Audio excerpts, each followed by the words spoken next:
Morning, family. 1 Samuel 25. The death of Samuel. Now Samuel died, and all of Israel assembled and mourned for him. And they buried him in his house at Ramah.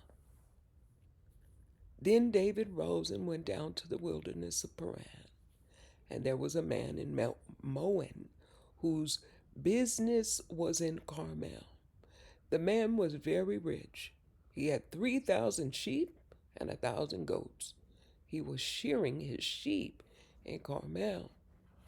Now, the name of the man was Nabal, and the name of his wife, Abigail. The woman was discerning and beautiful, but the man was harsh and badly behaved. He was a Calebite. David heard in the wilderness that Nabal was shearing his sheep. So David sent 10 young men. And David said to the young men, "Go up to Carmel and go to Nabal and greet him in my name. And thus you shall greet him. Peace be with you, and peace to your house, and peace be to all that you have. I hear that you have shearers. Now, your shepherds have been with us, and we did them no harm, and they missed nothing all the time they were in Carmel. Ask your men, and they will tell you. Therefore, let my young men find favor in your eyes, for we come on a feast day. Please give us whatever you have, and hand it to your servants, to your son David. Please, whatever you have at hand, to your servants and to your son David." When David's young men came, they said all this to Nabal in the name of David, and then they waited. And Nabal answered David's servants, "Who is David? Who is the son of Jesse? There are many servants these days who are breaking away from their masters. Shall I take my bread and my water and my meat that I have killed for my shearers and give it to men who come from I do not know where?" So David's young men turned away and came back and told him all of this. And David said to his men, "Every man strap on his sword." And every man of them strapped on his sword. David also strapped on his sword. And about 400 men went up after David, while 200 remained with the baggage. But one of the young men told Abigail, Nabal's wife, "Behold, David sent messengers out of the wilderness to greet our master, and he railed at them. Yet the men were very good to us, and we suffered no harm, and we did not miss anything when we were in the fields, as long as we went with them. They were a wall to us both by night and by day, all the while we were with them keeping the sheep. Now, therefore, know this and consider what you should do, for harm is determined against our master and against all his house, and he is such a worthless man, one cannot speak to him." Then Abigail made haste and took 200 loaves and 2 skins of wine and 5 sheep already prepared and 5 seahs of parched grain and 100 clusters of raisins and 200 cakes of figs and laid them on donkeys. And she said to her young man, "Go on before me. Behold, I come after you." But she did not tell her husband Nabal. Side note, family. You know what? Sometimes you can't reason with a fool. Sometimes you just have to do what's best, even for the fool, family. Sometimes you just have to move in silent when you're dealing with a fool. Amen. 20. And as she rode on the donkey and came down under cover of the mountain, behold, David and his men came down toward her, and she met them. Now, David had said, "Surely in vain have I guarded all this fellow has in the wilderness, so that nothing was missed of all that belonged to him. And he has returned me evil for good. God do so to the enemies of David, and more also, if by morning I leave so much as one male of all who belong to him." Y'all hear that? Family David was about to kill Nabal and Abigail and everybody else. Amen. Yes. He was on his way. 23. When Abigail saw David, she hurried and got down from the donkey and fell before David on her face and bowed to the ground. She fell at his feet and said, "On me alone, my Lord, be the guilt. Please let your servant speak in your ears and hear the words of your servant. Let not my Lord regard this worthless fellow Nabal, for as his name is, so is he." Wow. Nabal is his name, and folly is with him. In other words, his name means fool. Wow. But I, your servant, did not see the young men of my Lord whom you sent. Now then, my Lord, as the Lord lives, and as your soul lives, because the Lord has restrained you from blood guilt and from saving with your own hand. Now then, let your enemies and those who seek to do evil to my Lord be as Nabal. And now let this present that your servant has brought to my Lord be given to the young men who follow my Lord.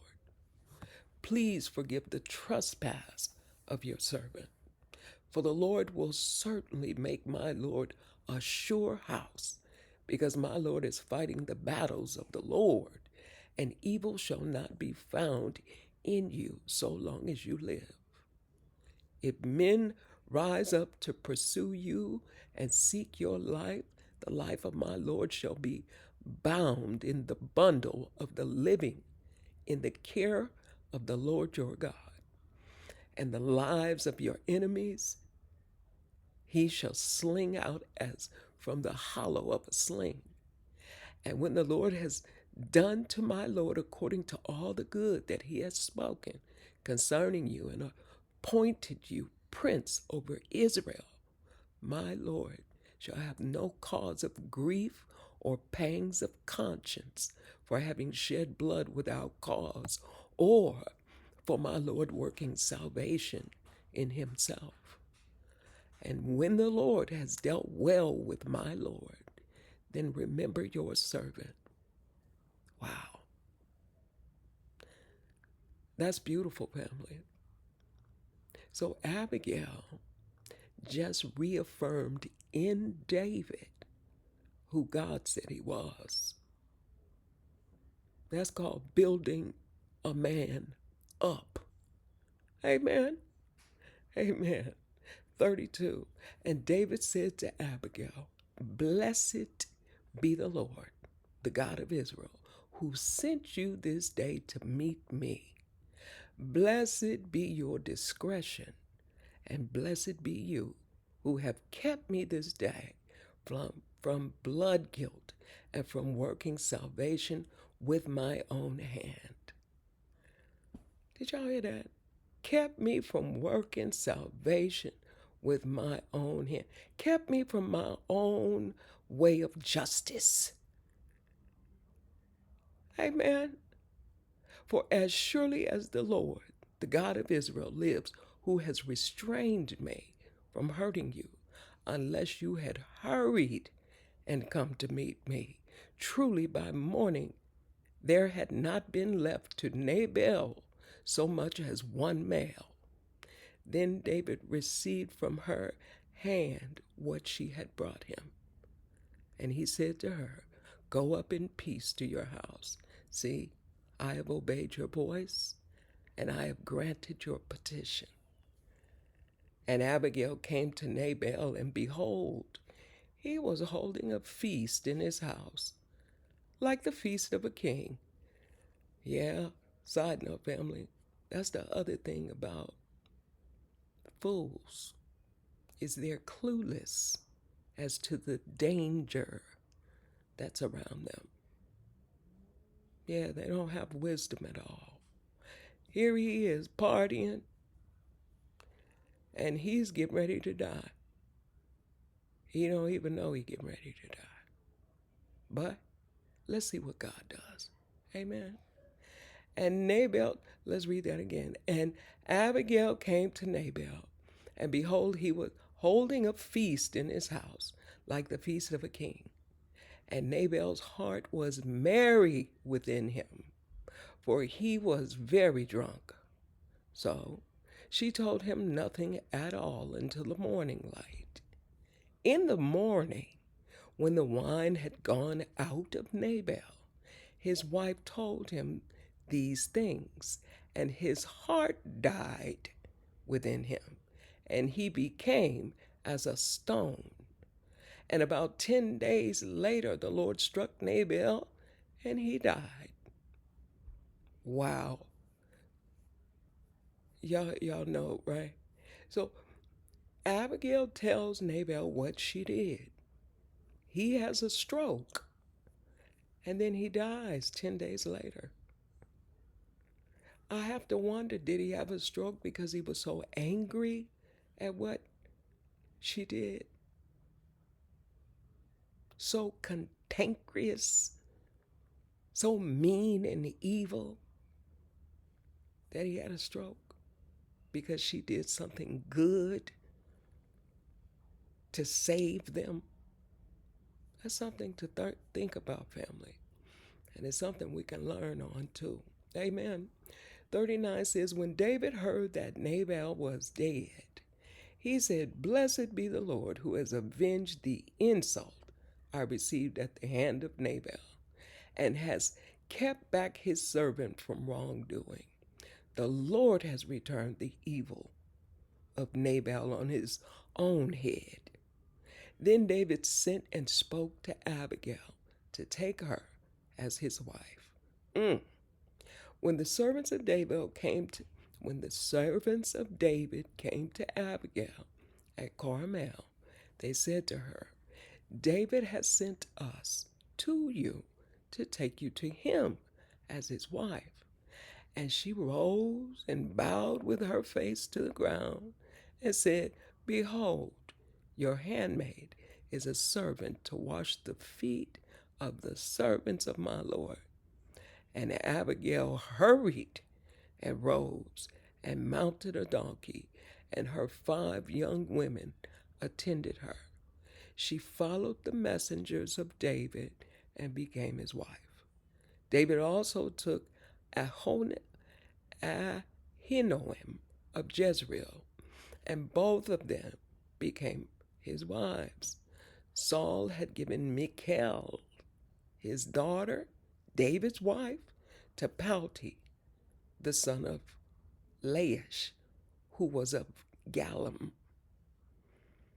Yeah, Saul had given away Michal to another man. And Abigail, I believe, was David's second wife. Amen, family. May you get something from this reading. It's a beautiful reading. We'll be reading one more chapter. Then we're going to turn around and read a little bit about how Saul became king. And then we'll be done with David for a while. Amen. Much love, family. See y'all later.